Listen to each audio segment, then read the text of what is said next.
This podcast is not affiliated with any Grand Lodge, and the particulars, antics, and opinions of the hosts and guests are their own. Should be dismissed immediately.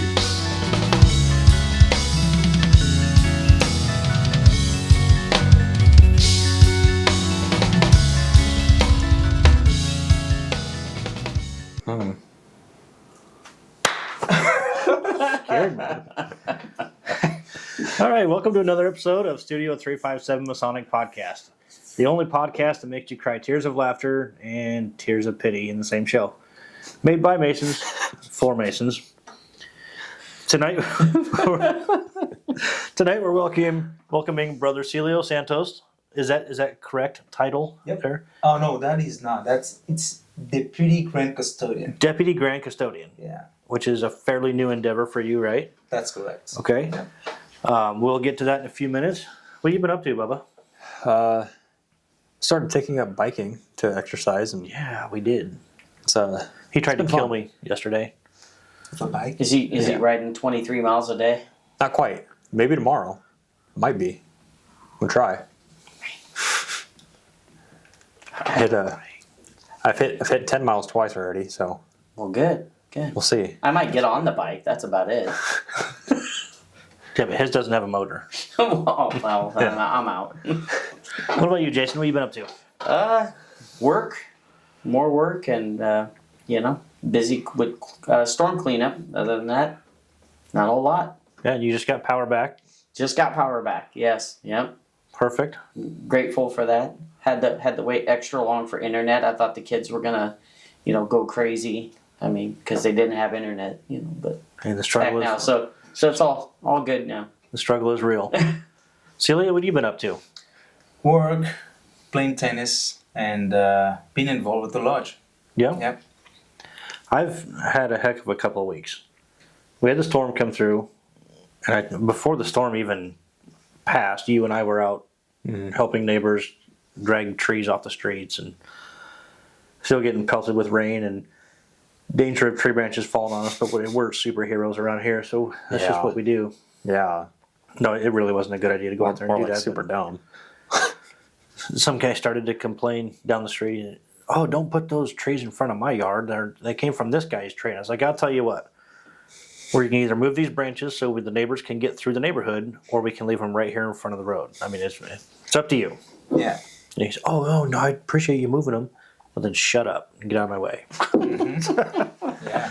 It's for Yeah, everyone's grateful. benefits. Yeah. And then so that led into the golf course that I work at got demolished by the storm. Oh, I mean, it was a complete disaster. That happened Wednesday night, right? A week ago Wednesday. Yes. Yep. 31st of July. Yep. So it took us a week, and Thursday we finally had the fairways open, and fairways and the greens opened up enough where they could golf. We'll still be cleaning up the rough areas and stuff for 2 or 3 weeks. Jeez. We've had 2 wood chippers, big wood chippers, and 6 chainsaws just going nonstop. But one of the wood chippers broke, and I was in an OSHA approved manner standing on top of it, fixing it. Fixed it, but when I was getting down, my shoe was wet and my foot slipped off. And I came down on my knee and caught my kneecap on the hydraulic tank. And then sprained my ankle when it hit the ground, and then my ribs drug across the hydraulic tank also. So I have a scab on my side that just doing that pulled the scab a little bit, which was awesome. But I really couldn't move my leg for about a week. Wow. And then 2 nights ago, I was finally able to, I was like, we're just going to get on the bike and go. And we went, how far did we go? We went 4 miles? 2 miles the first night, Yeah. and then 4 last- miles the next night. And then last night he tried to kill me. We went 9.5 last night. Geez, so you're doubling every time. Yeah. And tomorrow morning we're going to attempt 15 to 20. Oh man. I hope you don't need a pacemaker after that. Yeah. I won't. Do not resuscitate.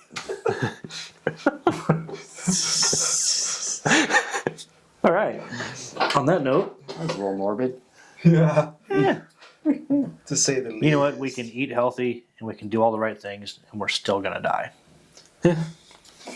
So true. It's an I would rather die of something. I do not want to lay in a hospital bed and wonder why I'm dying. That's Right. fair. It's true. It's pretty heavy, right? Mm-hmm. Yeah. All right, real quick, we'll thank our show sponsors. The show is brought to you by Homeward Handyman Services. Brother Michael does fantastic work. He did give me a bid on redoing our deck, which was very affordable. I just have to decide if it's worth putting the money in it to sell the house. Also, the Corporal Dagan Page Foundation. Look them up on Facebook and Google. They have a new downtown Veterans Center. And also MasonGearShop.com. We have a little exciting news that we put on Facebook. We worked an apparel deal out with them. So if you go to their MasonGearShop.com and click on special collaborations, you will find t-shirts and hoodies with our show's logo, 2 versions of our show's logo on the t-shirts and hoodies. They're very affordable. There might be a little surprise on the inside of the shirts. You just have to find it. awesome. Yeah. Have our own show merch now. Yeah, we have our own show merch. So buy. And not the boy band way. Yeah. I was And- going to say cue the Jeffersons. Moving on up. How old Yeah. are you?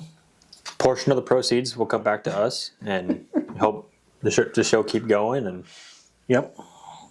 make the show get better. And It's a fantastic deal. Brother Joe Morales out in San Diego is the purveyor of said shop. He does great stuff. We've teased it on the show before. He has designs that you just don't see anywhere else. Yeah. But it worked out. Getting this far worked out pretty well.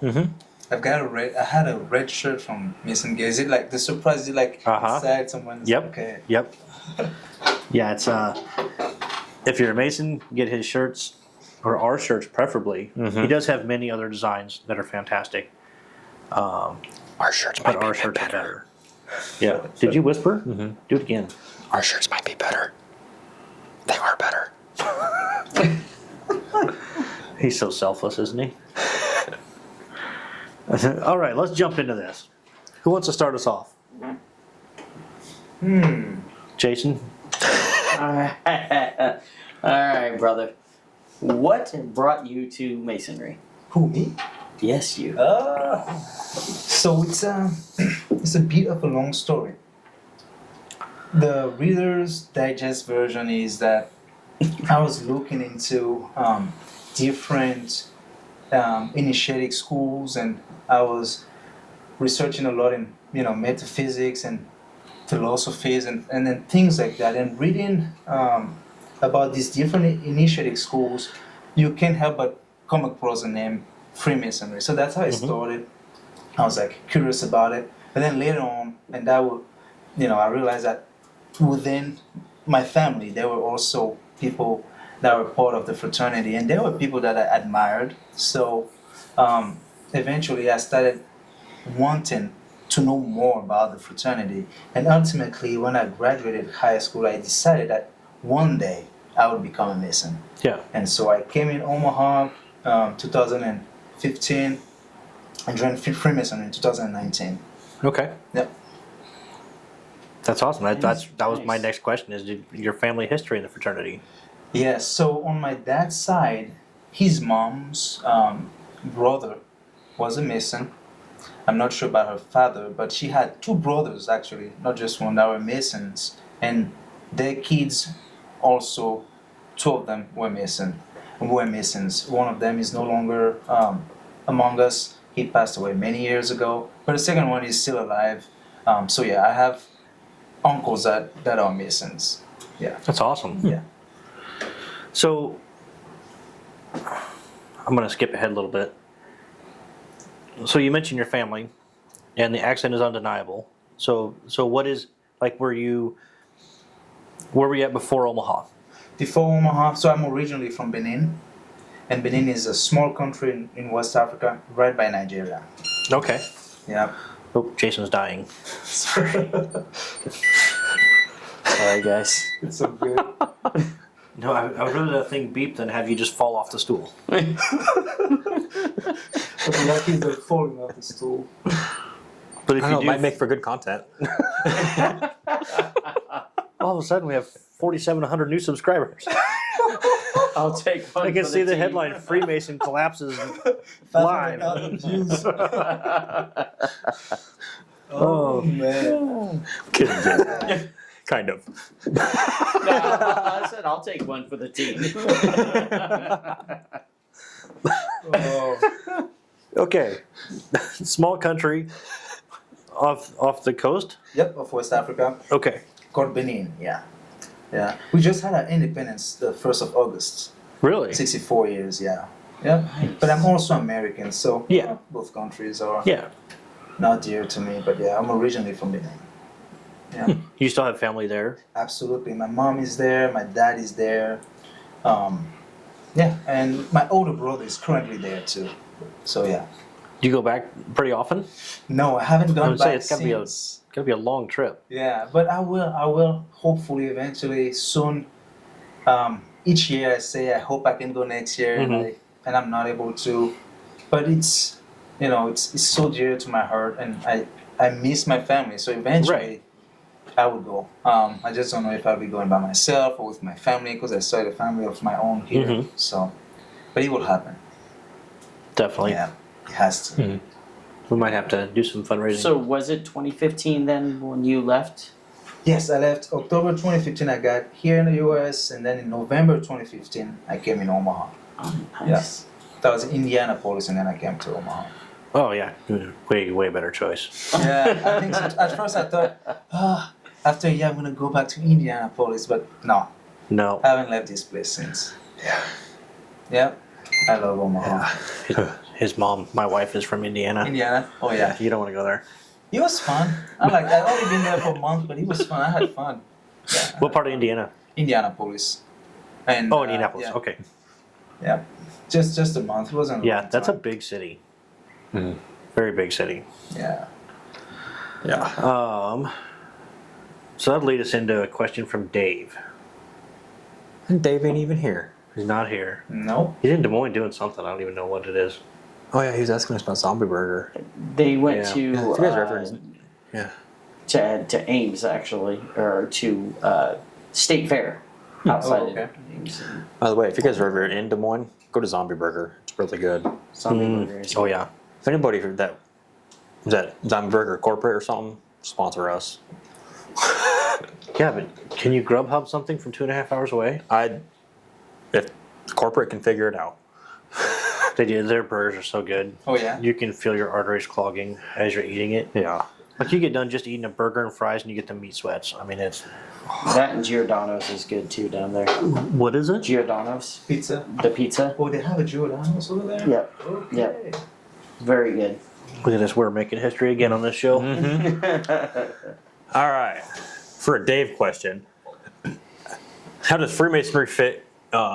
Actually, I'm changing. What tactics do you use to learn ritual that may help others?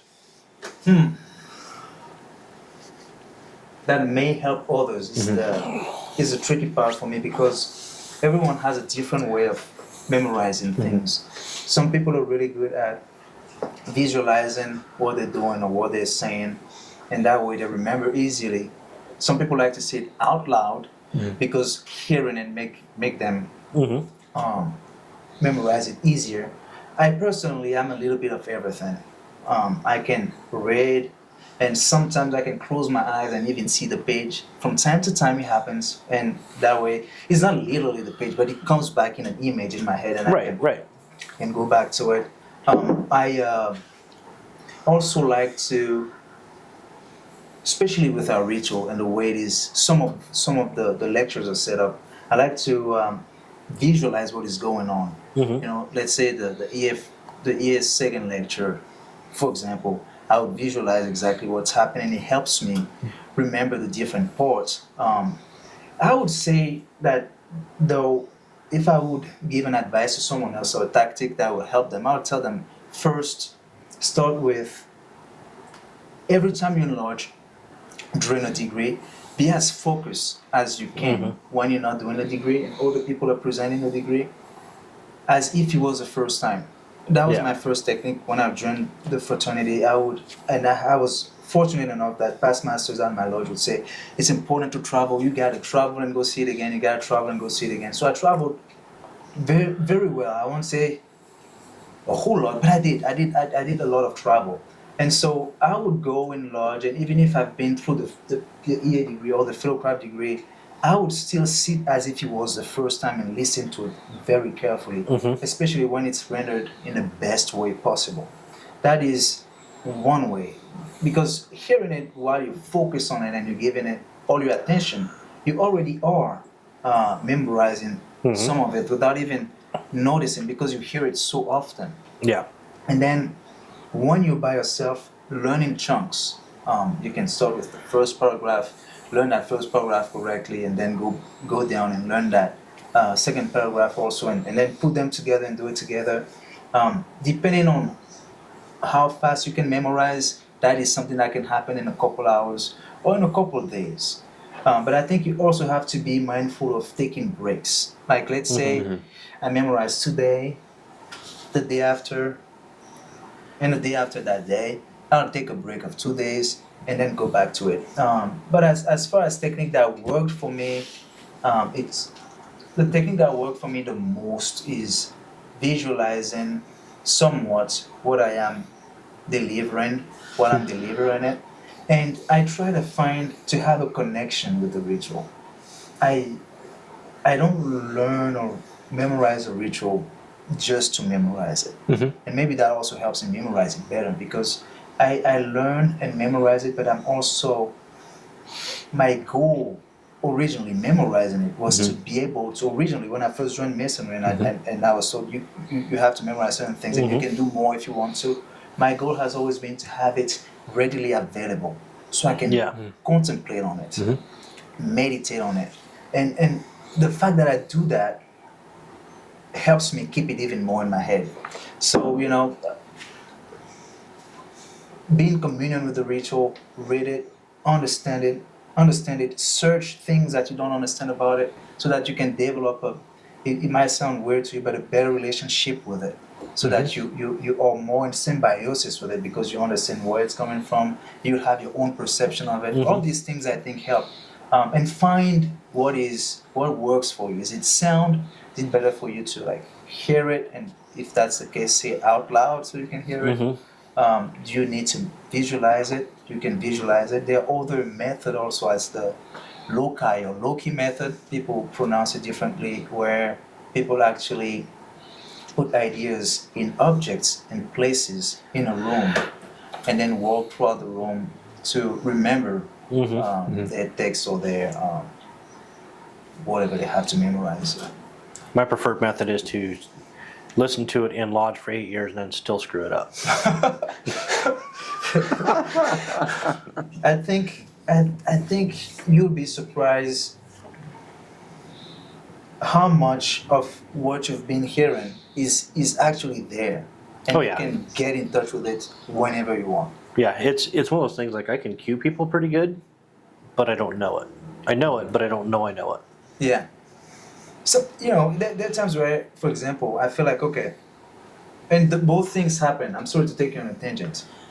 There are times where I feel like I don't know this part of the ritual. Like, okay, when I was first learning the Master Mason second section, some portions of the second section of the Master Mason degree, I was like, oh, well, I've never actually sat down to learn this. It's the first time I'm doing it, because I want to be proficient in the whole thing. I don't think I know it, right? That's what I'm doing. Yeah. But as soon as I started reading it, I realized, oh man, I actually heard it so many times. And that's when I've put the relationship, the connection between sitting in lodge and being focused and listening to things. And then later on going back and reading it, you realize when you're focused, you already are absorbing some of it. Right. Yeah. Yeah, Yep. so that was a long tangent. No, that's what we like. Yeah. Good. So Dave also wants to know, how does masonry fit into your culture? I wish Dave was here to expand on what he means. How does Yeah, it fit yeah. in my culture? But if it's how does it fit in my culture, where I come from in Benin, there are many Masons in Benin. In Benin, people are, I would say, from what I've observed, much more discreet about their membership. However, there was a place where I lived where I would see these guys dressed in black suit and white shirts at least once a month, coming out of this building, and I always wondered, who are these guys? And asked my dad, I see these guys always dressed up with briefcases down the street over, you know what they do? And he's like, they might be Masons because, he has cousins that are Masons and things like that. And so, it's not necessarily, like here, it's not understood by everyone. Right. But beyond that, if you're gonna take Masonry as an initiatic society, an initiatic school or an initiatic society or fraternity, in Benin there are also initiatic groups and initiatic societies where they actually have, especially one that I'm thinking of now, where they have a certain reverence for ancestors and people that came before us, and they have these ceremonies where they make them come back, if you will, right? And they actually dance and things like that. But they have rituals and they have secrets. You can be initiated into that society to help bring these ancestors back, and they have passwords and things like that. Okay. So that's one thing that at some point thinking about it made me think of that, because they have different sections and different levels of knowing about the tradition. Yeah. And they also had passwords and things like that. But yeah, in my culture, it is not really understood by many people, but there are many Masons, and I think there is probably a middle group of Masons, not a very large group, but there are many Masons in Benin. And I hope I answered his question with that. Yeah, I think so. It is. There are a lot of countries that are much more discreet than we are with their Masonry, Yeah. and there are some that are more out in the open than we are. Especially as of recent, though. You go back those years, it never was as open here as it is now. That's what I heard too. Yeah. Like people would tell me their father, in here in the U.S., their father, their grandfather, they never knew they were Masons until they passed away, or things like that. So I knew that my father and my grandfather were both Masons. And I knew my dad was in the Scottish Rite because I have his pins and everything. But I was talking. We sat down at the shrine for lodges, or not the shrine, at the Scottish Rite for open house, downtown Omaha at open house. And we were down there, and I sat with Micah, and we BS'd for a few hours. And he was like, "Well, give me their names." I was like, "Well, it's easy. It's my name. Just take off the suffix, right?" So he found from the House of the Temple the records of my dad being a 32nd degree Scottish Rite Mason, and also my grandfather. Oh, very cool. And my grandfather was in the class of, I think, the spring class of 1966, and his picture is down at the Scottish Rite in the Omaha Valley. So you are a fourth generation Mason. He is, yeah. Wonderful. And you third generation. Yep. That's awesome. At least as far as we know. Yeah, as far as you know. Yeah. Yeah, As I mean, many there years back, might have been one before that. I have no idea. I don't even know what that dude's name was. That's pretty neat. Was that you beeping? It sounded Yeah, like it was over there. I stopped it from screaming. Oh, is your insulin okay? Yeah. You sure? You want a sugary drink?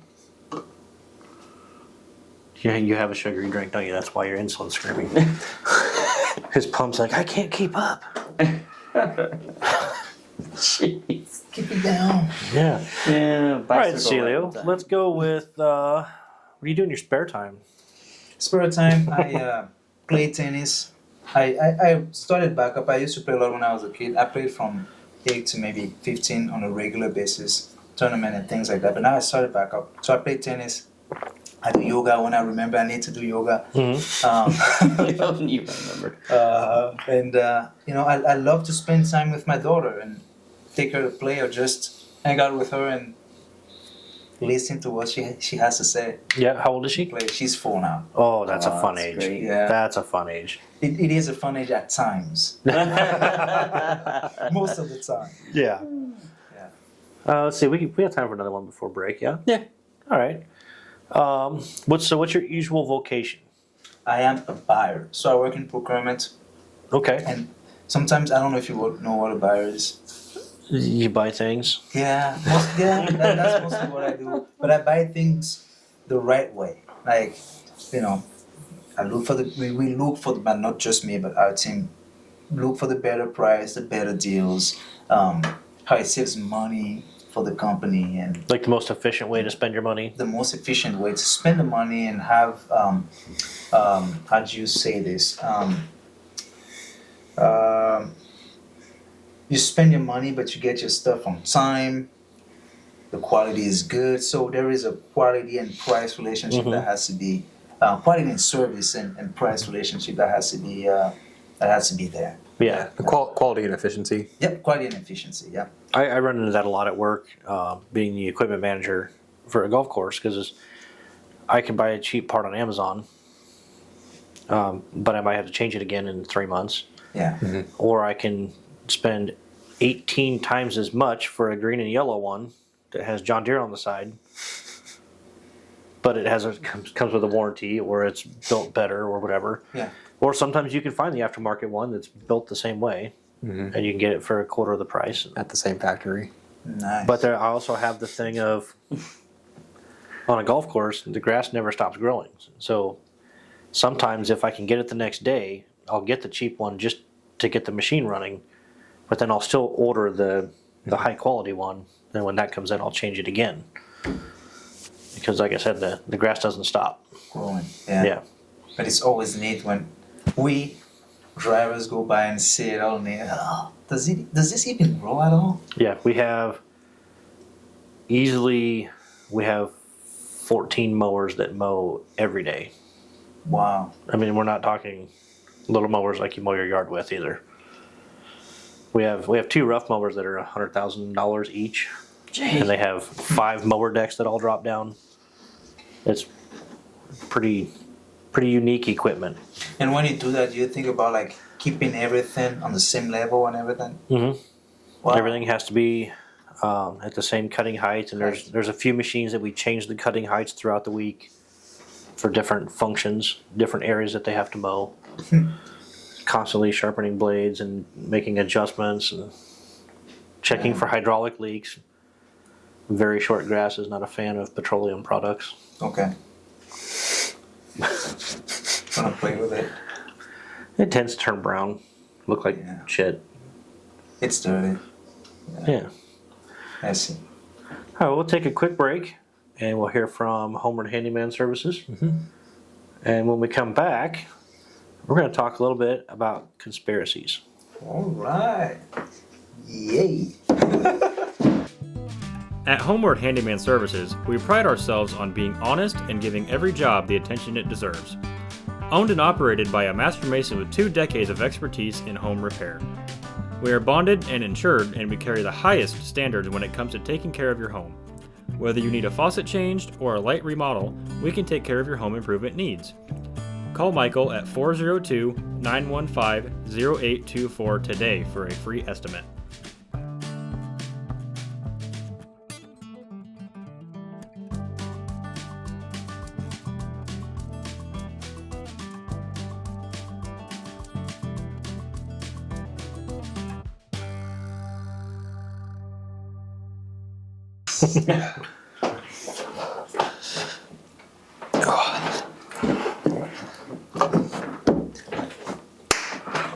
You scared me again.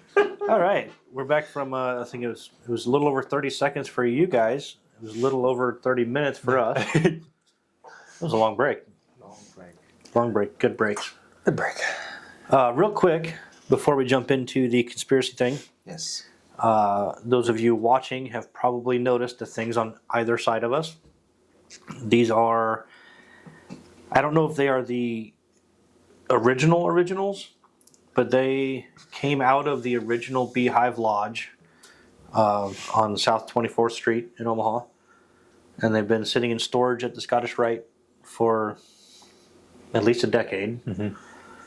No, at least two decades. I think it was 2005 or 6 that Somewhere in there. Beehive moved, so they're at least 19 years old, at least. And they are on perma loan from Beehive Lodge to our show. So thank you, Beehive Lodge, for that. They're phenomenal. I mean, we put these things in here the other night, and I just stared at them for the longest time. I mean, they're gorgeous. I mean, you can tell that mesmerizing, right? Yeah. You just kind of. like just that somebody made these with their hands. Somebody put them together. Somebody took the time and effort for these to be presentable in a lodge room. And we thought, instead of them being rat-holed in a storage closet until they get ruined, let's put them on display and a lot more people can see them. Yeah. So there's my shtick. Thanks, Beehive, for the pillars. We'll make sure nothing happens to them. Yeah.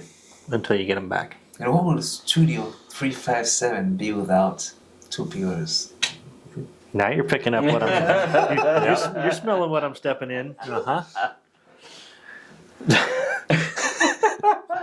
All right, Celio. What is your favorite or maybe least favorite conspiracy about the fraternity? I think you might not like my answer. I like any answer. Okay. So I don't think I have a favorite one.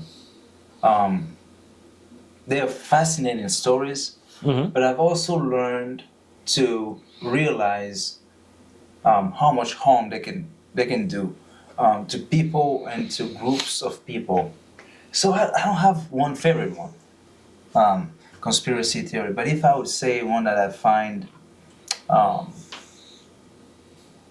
interesting in the impact it had in Freemasonry for all these years, would be the Leo Taxel hoax, and that's a pretty known one. So yeah, let's go for the Leo Taxel hoax. But really, I don't have a favorite one because they're so harmful. Yeah, they can be very harmful. I heard a different perspective on that we are the Illuminati. I heard a different perspective on that conspiracy the other day. And I don't really know. I'm not a historian. But supposedly the Illuminati was just an idea. It was like a club from a guy that was, I think, excommunicated from the fraternity. I don't know if, but I could be wrong. I don't know if he was excommunicated at that time, but are you referring to Adolf Knieger Yeah. or Adam Weishaupt, one of the two? Because they're the two who founded it. And like he tried it and it failed. So like the Illuminati as it was initially has been gone forever. Like a really long time. Didn't last very long. Yeah, it was like some years. I don't remember exactly how many years, but definitely less than 10 years. There's a great book that Joseph Wages, which is a Mason, he wrote, I believe he is a Mason, he wrote about it on Illuminati and their history. And, I think that's where you go, and it's, when you learn about the story, it's not even a crazy story. It's just some Masons that decided to, create a different group with maybe different opinions and a different perspective to get to a different goal than what regular Freemasonry was doing at that time. Right. Yeah. And also, I was listening to just a random podcast that happened to have a Freemason on there, and they were talking religion. And the guy that was hosting the podcast was not a Freemason, but the guest was. And he talked a lot about how he's not necessarily a Christian, because Christians say this is what you have to think. And it got me thinking about we've had several guys leave lodge because they said it didn't align with their religious beliefs. And he went into and I wish I've sent him a message. I'm hoping to get him on the show so we can go way more in depth on this. But basically, he said that as Christians or Catholics or Lutherans or Protestants or whatever your denomination is, the pastor or the guy leading the church is quoting a certain verse of the Bible. right? But he's leaving out the rest of the pages around that verse, right? He even got as far into, Luciferians. Lucifer's, a lot of people associate Lucifer with being the devil. It could not be farther from the truth, according to what he said. Again, I'm not a religious scholar. Half the time I can't even wash my mouth. But it's, we've had guys leave lodge, and he touched on the fact that I think why guys are leaving the lodge is they're taught in religion to not swear in God's name, like do not take an oath or an obligation in the Lord's name. Mm-hmm. What they're missing is the page before that and the page after that, right? Which clearly, if he went into it, if you know what I'm talking about, send us an email. I don't want to try to quote it verbatim because I've had a couple of drinks and I'll screw it up. But basically, if you take this one little verse that says, don't swear on God's name, then you'll never be a Freemason. It's not going to jive. But if you read everything encompassing that, then you're in the right place. Context. Well, Right. And I chime in here. I can tell you, and I won't pick denominations. I won't say that specifically. I can tell you that there are some out there that don't like it specifically because of that one little part. Yeah. But other types of churches, whether it be Christianity, church, they're all Christianity churches, whether it's Right. Catholicism, whatever it is. But for instance, with mine, they don't care. They know based on because they know they're reading the whole Bible. Right. But there are some churches that will look at that one specific part and say, "End all be all." And I bet that's probably what he's referring to. It's just Yeah, and I think that's where, so he denounced all religion when he was like 15 years old. He's like, it's not, I'm only getting part of the story. Right? So he considered himself agnostic because he wanted the whole story. Sorry. And since then, obviously he aligns more with the Christian faith, which is, again, not a church. A faith is totally different. But I grew up in the church, the Assembly of God. My grandfather was not the one that was in Scottish Rite, but my other grandfather, he was I forgot the name. They called them Holy Rollers, Assembly of God. Okay. I grew up in the church. They used to read me the Bible as a bedtime story, but it wasn't one quote. It wasn't one verse out of the Bible, right? It was the entirety, So it's, and I have a different aspect on religion. If we want to talk on that, that's for a different podcast. I don't need that many emails. It brought up many interesting points. And what it makes me think is language and the different levels language you can have. You could say one thing and it means many different things. I was also raised Catholic, and I went to catechism. I've read the Bible, not this, but I've read the Bible in its entirety, but not consecutively, but from time to time, different parts of it. And it's always gonna be the perception that one has about what is said. Most of the time, be different from what somebody else think. And I think sometimes you also have to remember that whether it's a pastor or a priest or whoever they are first and before everything else human beings. Right.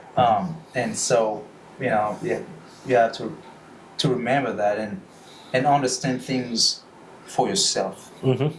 I think that's the best way if you're a religious person to embrace and practice your religion is to understand it for yourself and have your own relationship with it, because ultimately our relationship with the creator of this magnificent universe and that creator that we will probably never be able to understand because we have a human apparatus trying to understand that something that is beyond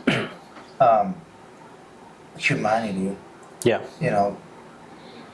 It's it is a force I will never fully understand, but it's a one-on-one relationship. It's between Yeah. you and the Creator. Yep, Yeah. exactly. Yeah, you could get 10 guys read you the Bible, and you would get 10 different renditions. Yeah. And the Bible itself, whether you have it in English, it comes from Hebrew or Greek, and in Hebrew or Greek, certain words had a different meaning. Some people are very versed in that, and they can go back to the root meaning of the word, the etymology, and even sometimes what it meant around the time it was written. So you Yeah. get into details and more intricate details as you go down this rabbit hole. But it's fun things to do. Those are important things to know. If you practice a religion and you want to embrace that faith or that religion, you need to do this type of research, in-depth research, to know exactly what you're doing. Yeah. I think. Yeah. Yeah, I would have, and I asked those guys that left our lodge because of that, mostly because I top line signed all 3 of them, or 2 of them. Like what was it that didn't align with your religious beliefs? And I never really did get a straight answer. But I've got a feeling that's probably what it was. Yeah. Makes me think of the presentation I wrote a couple months ago for education, for the Nebraska Committee on Education, individuality versus conformism. And I think it applies also in religion. You need to be authentic. You need to be aware of the things you truly believe in. You need to be aware of when people actually are, whether it's consciously or unconsciously, pushing you to think something specific. Right. Yeah. Yeah, that's something I've never felt when the fraternity is pushed. Unless it was maybe to sign a petition or to buy a raffle ticket, something like that. But I agree on the raffle ticket. yeah, Raffle tickets, yeah. We do that too, so we're guilty on both sides. as far as being pushed into like, oh, you need to believe this or you need to say, well, maybe not say that because that's part of ritual, but you guys understand what I'm saying. Yeah. Right. Yeah, I've never felt Like you had to do something. never felt like I had to Yeah. compromise my morals to do anything. Right. Agreed. All right. So, what would you change about the fraternity? All right, that's a good question. How's when Grand Lodge busts the door down and steals our dues card? Well, everything I say is, it's my own opinion. It doesn't reflect the opinion of the Grand Lodge of Nebraska. It comes from me as an individual Mason. Everything I've said from the beginning of this podcast. And I say this with 100% confident. Nobody can fix a problem unless they're aware it's a problem. Yeah. So, we kind of do this in a sarcastic way, like, what are you going to change? What's broken? Not necessarily saying it's broken. And everybody has a different perspective. We just want to know your perspective. Yeah, I think what I'm gonna say is probably gonna tie into what we just talked about a little bit. I wouldn't change anything about the fraternity, but one thing I would maybe say, suggest to think about maybe is, so everywhere in the ritual where we say specifically the Holy Bible, I would say, okay, let's change it to say the volume of the sacred law, like they do, for example, in England. They refer to it as the volume of the sacred law, because we know for a fact that, we would accept anyone from any faith with any sacred book. So Right. we don't necessarily need to say the Holy Bible. Some of the things that we say, we already know where they come from and things like that. So I think that's one thing I would change in the ritual if I could change it. Another thing would be, and that would be specific to our jurisdiction, though we do a lot of good work when it comes to education. I would say the same way we take pride in ritual and memorizing the ritual, knowing the ritual, that we give the same importance to educating Masons. So, like, for example, I would say, maybe you do your proverb, whether it's like, long form if you're in Nebraska or short form if you're in another state. But on top of that, when you get your Master Mason degree, you have to write something down about your journey from EA to Master Mason. What does that mean to you? What did that bring to you? Or you can pick a topic within a ritual and expand on it. You know, things like that, just to make sure that we, as Masons, not only practice the ritual and understand the ritual, we know what we're here for and where we're going, why we're doing what we're doing. Yeah, and that's something as we raise up these Master Masons, of course we know all about what it meant, right, to us. We have no idea what it meant to them. So yeah, I agree with you on that. And you know, it opens up doors. At my lodge, I noticed, you know, because we are worshipful master this year, he wanted every officer to present something for education. It was mandatory. So it's good to hear other people's perspective on different things. You know, it might be different than yours, but it might also like open up your eyes on something that you haven't thought about before. Oh, you know, that's something to think about. Interesting, you know, and it just pushes everyone out of their comfort zone, and it pushes everyone to go and search more. And that's one of the first things we promise to do when we join the fraternity. Yeah. Yeah, believe it or not, I am not the out front person. Like on the camera is one thing. Like as we talked a little bit off camera, you get me out in front of people and I feel like this little mouse in the corner. One thing I wanted to touch base back when he was talking about how his lodge is having each person come up with some sort of education piece. I think that's a great idea. I actually do. With you. Because that means that person has taken their time and due diligence to immerse themselves in to Masonry. I mean, that's a great idea. I'm glad you mentioned that. I might steal that and well, I wouldn't be stealing that, but maybe this guy could steal it. I might steal that because I might know who the master is going to be next year. I don't know this guy. The beautiful thing is it guarantees, and I know, you know, the Grand Lodge furnishes us with an education piece every month. You know, and I'm part of that committee, and it's great to read it. But the advantage of like saying, hey, okay, this year every officer is gonna do a presentation is that you have 7 months already scheduled for education. Yeah. Where you don't even have to think about it. Well, and that's the beautiful part is it's not. Guys aren't coming to lodge just to sit in a chair and recite some lines. Yes. Yep. That might grow their love for the lines. Yeah, and that's, to me, that's the part I struggle with is how do you get guys to get more engaged, right? Because everybody can come to a meeting, they sit there and, you know, you open and close lodge and you pay some bills, but where's Masonry really happening? You know, it's the dinner, our lodge does dinner beforehand, so it's that time.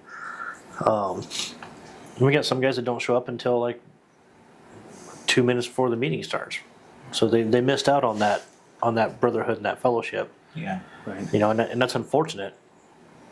But I think getting people involved on some level at the lodge. See, I've said this 100 times, and I'll say it every episode if we need to. Every Master Mason should spend at least 1 year in Blue Lodge before joining anything else. And it's just my opinion. Send emails. Bring it on. And sit in a chair. You know, whether it's junior deacon, maybe senior deacon is maybe ambitious to start out, but junior deacon is certainly doable. Minimal lines. Actually, senior deacon has no lines unless you're EA ritual. For ritual, it does, not for opening and closing. Opening and closing, EA and fellows, senior does. Oh yeah, you're right. Yeah. Senior deacon does. But it's Minimal. minimal, like you said, very even minimal. with the junior side of things. I mean, Yeah, junior's a little more heavy with the lines, and senior deacon's a little heavier with the floor work. But neither one of them are difficult. And I think that's the big thing is even with the wardens. I was very intimidated to be junior warden last year. It's 2 lines. Like, it's not a big deal. Like, you got it without even looking at it. And then senior deacon, or senior warden. Wow, I just demoted myself. Yeah, you know, saying that, I think I still have yet to look at my lines. We went over a little bit last week for all 3 degrees for senior warden. And I was really intimidated by that, and it's not that bad. But I think getting up in front of lodge and doing it, and once you nail it a couple times, or the guy before you screwed his lines up, and the guy after you screwed his lines up, so you realize it's really not that big a deal. It's not about getting every word correct. It's about understanding what you're trying to say. Right. Yeah, You know? what you're trying to convey. And also, I think something that is important to remember is that you have another opportunity to get it right. And it should always be a goal Mm-hmm. to get it right eventually. Because, you know, one of the things also about Masonry, and about a lot of things in life that make you grow, they're not comfortable. They're not going to be easy. They're not going to be nice. Otherwise, you're not making any progress. Mhm. To make fire, we need friction to make that fire. So, learning and pushing through, I think most people that knock at the door to become a Mason, they have that capacity. Now, do they have that will? Not necessarily. But that is one of the things that you will develop doing it, right? I don't want to get up and go to my cardio, but I force myself, I do it today. Tomorrow I force myself, I do it again, and it becomes a habit. It was the same thing for ritual, especially for me. You know, English to English being my second language, and then learning a ritual in Old English at that, Which is like a third language, really. exactly, almost. And I had so much wants to do it, and that's what really drove me. Yeah. And it was not easy. There were days where I was like, this is very difficult. I don't know. I don't think I can do it. When I first saw the cipher, and John was like, you can do the whole thing. Eventually, you will do this whole thing. You will do Yeah. it if you want to be fully certified in all 3 degrees. Eventually, you will. Like okay. But in my head, I'm like, man, it's like a lot. I think I can, but man, it's a lot. Yeah. And slowly but surely, it just happened. I just had to push myself. And today, can I say it's perfect? No. Last time because I'm worshipful master pro tem at the moment, I have now to, last month was my first time, leading a lodge and everything. This month was my second time. The first time went really well, right? Mhm. I go out in lodges and oversee them to prove up in EA and fellowcraft degree and master mason degree all the time. I've been doing it as an apprentice for 3 years and then became a deputy grand custodian. So I'm pretty used to it. But even though I'm used to it, because I had the pressure of what we were going to talk about that day, because they were very important topics, and the fact that I was, getting ready for a fellowcraft degree at the end of this month, and have been involved into, going back and reading my fellowcraft degree, I was nervous and I messed up some things. I messed up some lines. So it does still happen, but it gets better. And when these type of things happen, and I can identify why it happened, and work on it for in the future, not for that to happen again, then I'm a better person. Yeah. There is something that I get from it. I can now use this in a different way. I can now face this type of challenges in a different way. Maybe in the future I'll be in the same situation and I'll not be as nervous as I was the first time. Yeah. You gotta get out of that comfort zone. Yeah. Yeah, like I said, out of the comfort zone is not comfortable for anybody, Yeah. but probably necessary. Mhm. What do you think? We'll take a quick break and we'll come back and we'll knock the rest of this out of the park. Yeah. Okay. All right. All right. We'll see you back. Hopefully it's not 45 minutes for us again this time. Now I'm wondering if I'm talking too much. No, it just No. depends on how many drinks.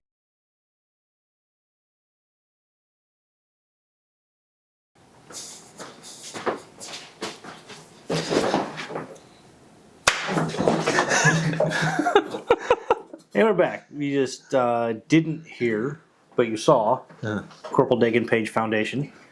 Glad to have them on as a sponsor.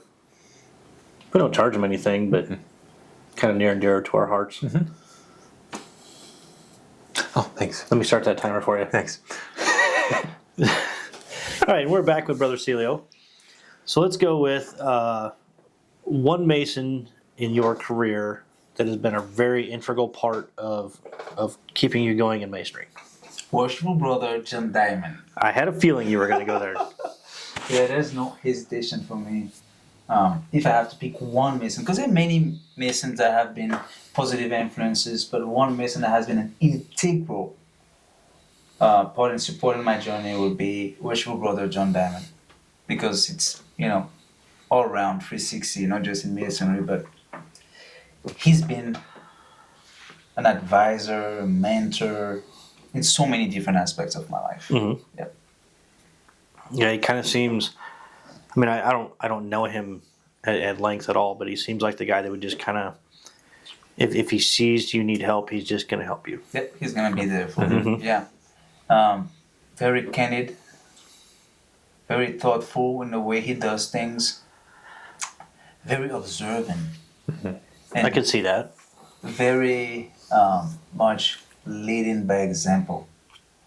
A lot of things and I say that all the time. A lot of things I've learned from Worshipful Brother John Diamond was just by observing him. Mm-hmm. He didn't have to come and say, you should do this or you should do that. No, I was just observing. I'm like, okay, this is what he does. This is how he does it, and that's how he works. And I'm like, yeah, I should do the same thing because it works fine. It'll work for me, And then later on, I can expand on that with him. But yeah, most of the time, it's hard to explain because he just does things, and you're like, oh, is he trying to show me something right now? Mhm. Maybe I should be paying attention. And so, yeah, that I've learned a lot from him. Yeah, we're very much going to miss him as our custodian. Yeah. Absolutely. Because it wasn't just when we would proof our lodge, he wouldn't just come in and say, "Oh no, you got to change this word, do that." Like he would, the same thing. He would nurture. He would teach you. Like it wasn't just you did it wrong. It's like you got a little bit wrong, but let's do this. Yeah. He was. And he's I've told him so many things about myself. I go to him for so many things in my life and in all aspects of my life, and I've never had, for example, the feeling like he was judging me for something I did, something I've said. He's always neutral Yeah. about everything I tell him, and just try to find the best way to make me understand. Hey, maybe you did this. You should do this differently. And it's just he's all around a formidable person. Yeah. Yeah. I think that was an excellent choice. Yeah, it's a no-brainer. All right. If you could have dinner with any Mason, being alive or past, who would it be? That's also almost a no-brainer. And he would be Prince Hall. Oh. Yeah. Great. Dead or alive. He'll be Prince Hall because I can't imagine all the challenges he had to go through while starting Africa Lodge #1 and bringing Freemasonry here to people of colors, in quotes, hearts, it is said here, but to black people. It must have been very complicated and Certainly. a very difficult terrain to navigate with the social, cultural atmosphere in the U.S. around that time. And, right now we live in a time where things are way better, so much better. Yeah. But yet some things are difficult, right? And even if you take, the race part away, and just in Masonry in general, they're challenging things for everyone. Doesn't matter who you are. It's already stressful enough as it is sometimes, if you're gonna be honest. So, to add that context to his life, I really am curious to know how he was navigating it. To me, you have to have a lot of skills to be able to handle this type of situation and remain steady, remain focused on your goals and not deviate. It's easy to deviate when you have so many challenges. You can just be like, you know what, this is a lot, and I just want to stop because I have a feeling that he was going through a lot. Oh yeah. Yeah. Yeah. It's one of those moral virtues, fortitude. Fortitude. Yeah. Yeah. Yeah. I mean the just the sheer amount of obstacles he was up against. Yeah. and persevered with flying colors. I mean, he was a very well respected Mason by anybody's record. You know. Yeah, and I've learned some more things. I forgot the name of this association, but there's on YouTube videos of some Prince Hall Masons that have done some research and explain how he also helped his community when it comes to like schools and kids education and things like that. And you think about all the things that these guys and even now had to juggle with, like different things. In your personal life, we all have a personal life, and then you have that Masonic life and all these things. So yeah, that would be my choice. Yep.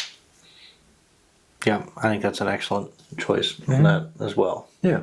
That's still one of my the greatest times I had was going to the Prince Hall. Oh yeah, any chance? Lodge. I mean, it was wonderful. Oh yeah. Even my son Austin. You told him he- about that? He had to So- play senior deacon. They didn't have enough people show up, so he got immersed in the way they did things, and it was wonderful. It was a great. Yeah, just had a the great time. difference is in the way that lodge was opened and stuff was just it was so intriguing. You know. I can't wait to see. We've visited a lodge before with my lodge, a Prince Hall Lodge. Unfortunately, that day they didn't have enough guys to open, so they didn't open. I haven't tried to get. Well, I've tried to contact, but I haven't had the time to go in person. And I really want to see, how they open, how they conduct degrees, because I've heard so many good things about their ritual. Yeah. Yeah, we've been to one meeting with Nat Hunter Lodge, Yep. and we went to a fellowcraft degree for a different lodge that meets down there. I don't remember the name I don't either. of that lodge. I think there's like 7 lodges that meet. Well, all the Prince Hall lodges meet there. Yeah, And then there was the master. Wasn't there? Didn't we watch a raising? I did not. I didn't. No, that was No. me and Dave and.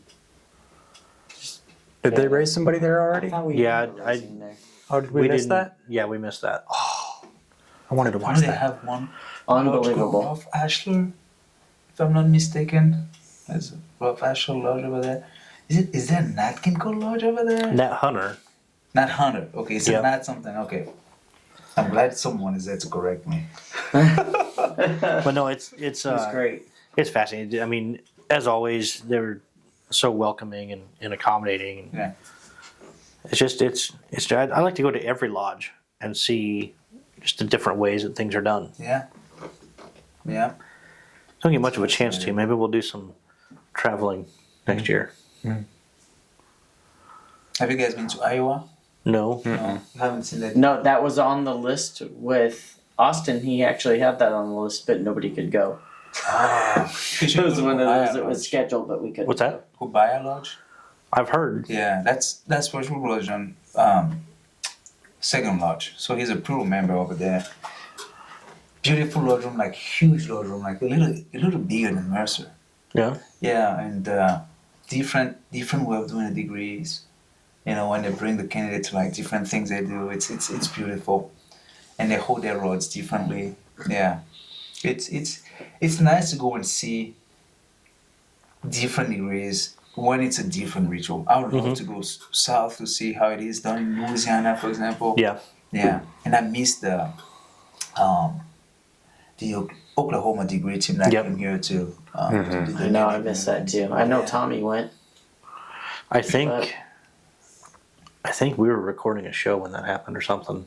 Yeah, we were doing. Or were we camping? We were doing something. We were Easy. otherwise indisposed. Something was going on. There usually is. Yeah.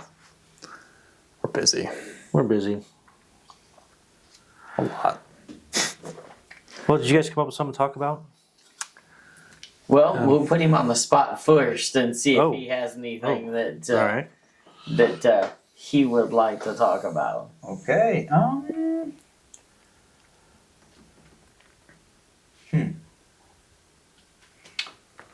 How do you guys go about, and it's okay if you don't, how do you guys go about making sure that, within your Masonic, your daily or weekly or monthly advancing in Masonic knowledge, that you incorporate a study of the 7 liberal arts and sciences? Whew. Oh boy, I Nobody? don't even know if I can even answer that. Okay, honestly, my big thing is a lot of my job is solitary. I work in the shop. I'm the only one in the shop. So I either Bluetooth my phone to the radio or I throw earbuds in. And honestly, I listen to about every Masonic podcast that's out there. Yeah. And that it always keeps fresh ideas, fresh new ideas for habit or like habit changing stuff. I'm having a hard time searching for the words.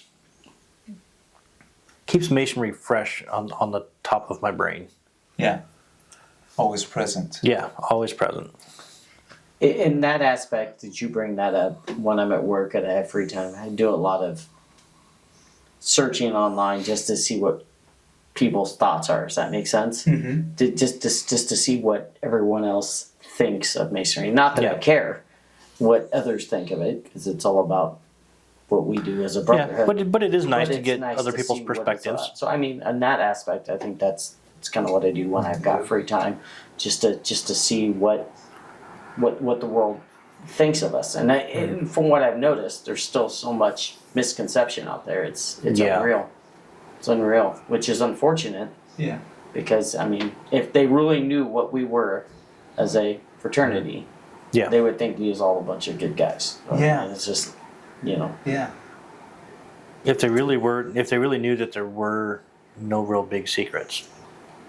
I mean, there are stuff that we keep secret on purpose, but it's look, if people are afraid of us because we keep a couple, like the way we shake hands or some words that we say, why are people not scared of the government? You know what I mean?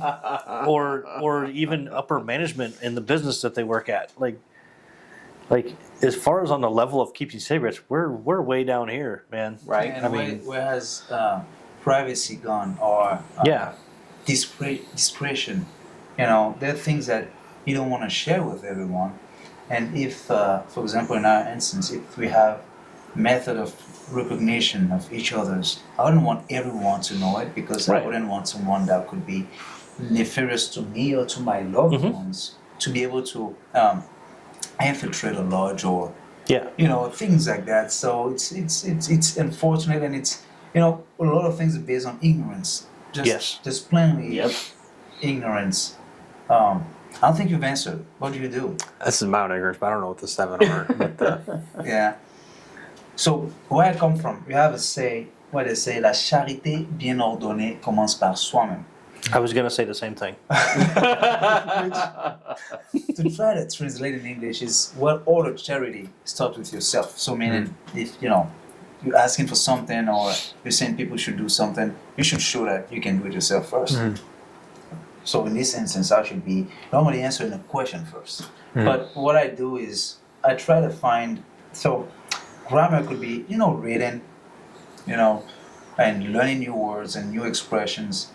Rhetoric would be reading also, and understanding more about metaphors, allegories, and all the other rhetorical styles, because in language and within masonry we have a lot of allegories and metaphors and things like that. So that helps me understand different levels of languages and what people might be trying to convey in things they say. I'm not as big a reader as I used to be. I used to be able to read about 2 to 3 books a month, but now I could read a book a year. Yeah. Because I have so many other things going on. Or 2 books or 3 books a year, it happens, but not as fast as I used to. Now for when it comes to geometry, for example, and several liberal arts and sciences, I've read in other places where they say you have to adapt it to the time we live in, because there are so many other sciences that came up, that weren't necessarily existing at the time the ritual was written. Like new theories in physics, like quantum physics and things like that. So what I do is I find podcasts. I have like this These podcasts I listen to, one of them is the theory of everything. They talk about a lot of different things: physics, quantum physics, quantum field theory, and um, um, general relativity. They bring experts and scientists to talk about these things. And since I don't know much about these things, I learn from it, and it gives me a better understanding of how the universe works and a better appreciation of really um, not only the how vast the universe is, how intricate all the components are, and how aligned they are, but that makes me realize how much powerful is the grand artifice of the universe, and it makes me realize how much I could, it makes me realize the importance or the meaning of the word ineffable. Then learning about these different things makes me realize how much I can't put into word how big this thing is. But it also instructs me, and it's a good thing. But as arithmetic, not so good. I'm not a great guy in math, but I like statistic. I know a little bit about these things, but I try to not keep my focus just on masonry as it is brought to me, but to add these 7 liberal arts and sciences, or these different topics, and learn about these different topics to be um, to have a broader understanding of the universe as a whole. And I think it makes me a better mason. Grammar, rhetoric, logic, arithmetic, music, astronomy, geometry, right? It's not in order, but yeah, so I would say music, I can live without music. I listen to music every day. Amen. I know about music notes and all of that stuff.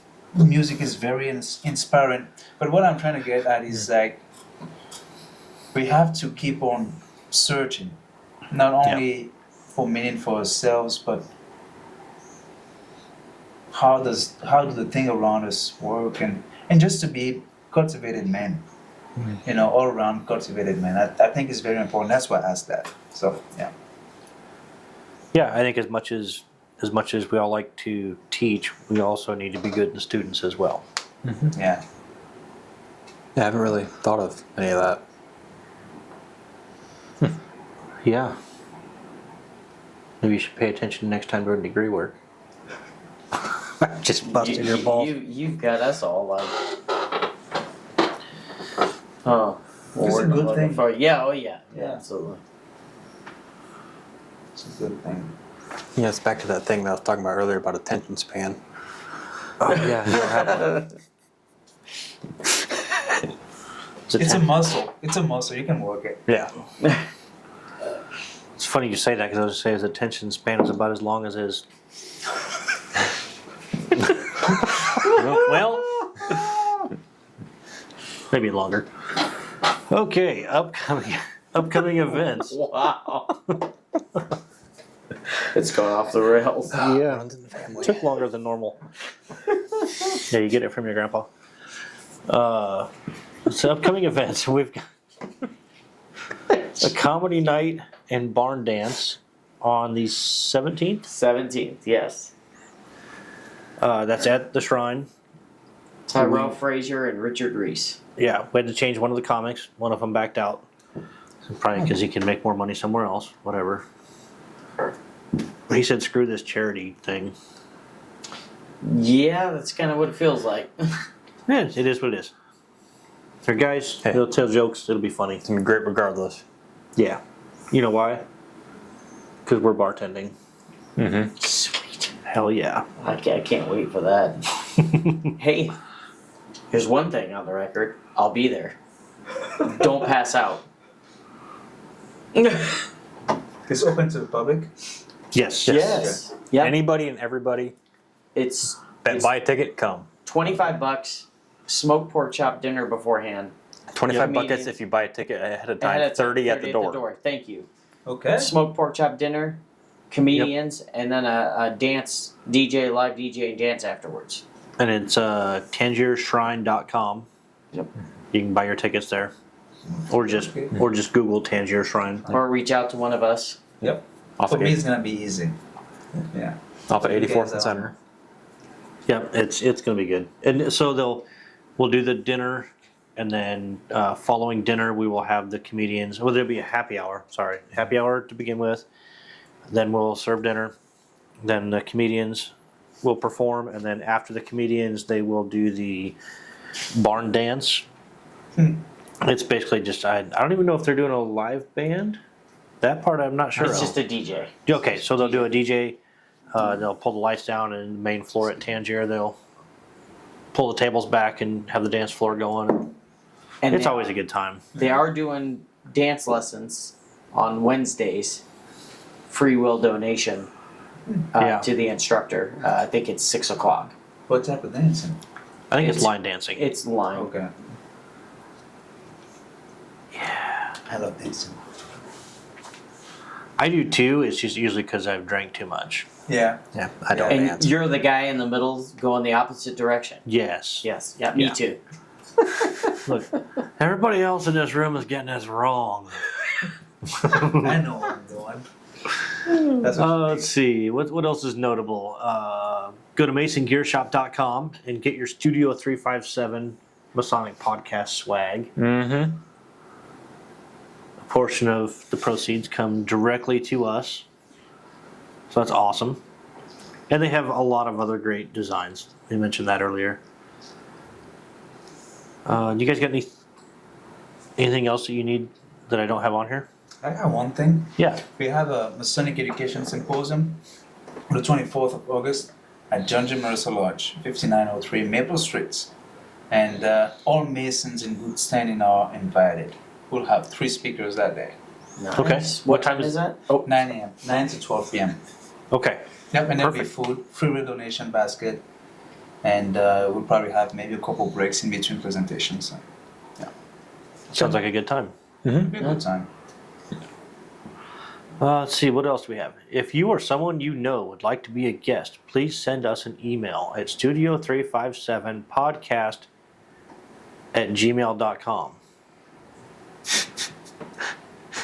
You mistyped that a little bit I there. think you typed that. Or you can send us a message on Facebook. Let me just fix that. I don't know why, because I already read it. The way you read it, no one could have known. No, nobody will know. It was so smooth. They'll never know. Sorry, I had to let him know. And so one of our 45-minute long breaks that we've had during this show, I think we've decided we're going to start an Instagram account. I guess I'm going to be the one in charge of that. Awesome. Careful Lots what of you, pictures. careful what you raise your hand for.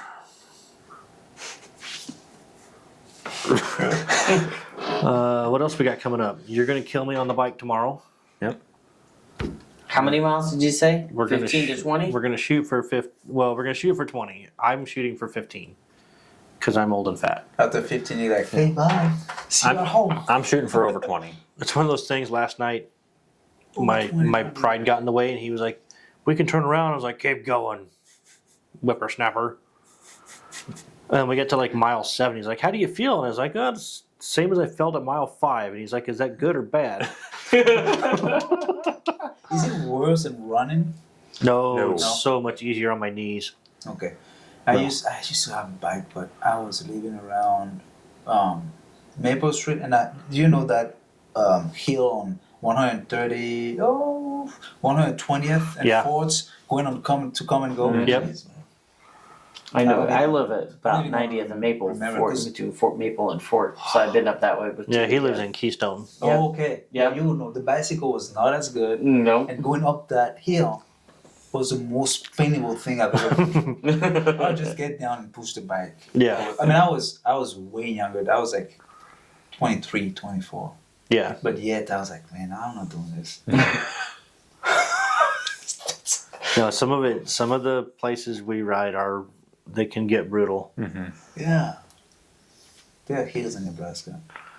But it's fun. I think the first couple times I was on the bike going with him, it was like we'd just go like a mile down and a mile back, and we were dead. And then the next time was a little easier. And then I hurt my knee, and he started going by himself. Then he's coming back. He's like, I went 7 miles. I went 10 miles. And I was like, well, wait a minute. Now I got to show up. Yeah. So we had something to prove, which is Awesome. good. We challenge each other, and we push each other, which is good. Yeah. Because I am tired of being a Masonic medium. I want to be a Masonic small, which is a large for everybody else. I'd love to go to masongearshop.com and buy an extra large shirt instead of a 2X. That was a nice plug. You like that? See what I did there? Good. That's good. Yeah. No, eventually, my goal starting out, I'll put this on record. My goal right now is to lose 50 pounds. That's what I'd be satisfied with, is 50 pounds. I'd rather lose 70 to that would put me at where I want to be. Still put me about 20 pounds heavier than when I got out of the Marine Corps, but I was like 4% body fat back then, and I don't need to go back there. Shooting for another 27. You want to drop another 27? Yeah. When you were in the Marine, you were like much more muscular. Oh, yes. Yeah. Yeah. Yeah, I had. If I had any muscle on my body, you could see it. Man. Back, stomach, chest, legs, Everywhere. everywhere was ripped. We had to. I mean, we worked out every day. Yeah. You had to go to a combat situation. Your body had to be ready. Ready. Yeah. Oh, we got 2 minutes? All right. Well, if you're watching on YouTube or Spotify, leave us a message. Leave us a comment, like, subscribe. I think we're still about half of our viewers are subscribers. I think it was 49.9 subscribed and 40 or 51.1 not, or something like that. Oh, subscribe. Come on. What's wrong with you guys? Yeah. Come on. What are you doing? Subscribe. Subscribe. Subscribe. Subscribe. I like how we all did the same thing. Find us and follow us on Facebook and soon Instagram. Maybe by the time this releases. Depends on how I feel tomorrow after you kill me on the bike. Patreon. Go to patreon.com and search Studio 357 Masonic Podcast. You can become a $3, $5, or $7 a month contributor. That helps us pay for this expensive computer that you can't see unless you're a guest. And the TV stand and the lights and the camera and the tripods and all the other jazz it takes to make this happen. We're probably out of time, aren't we? No, we're good. All right. Well, I had something cool I was going to say, but I forgot what it was. So until next time, travel well, my brothers. Salute.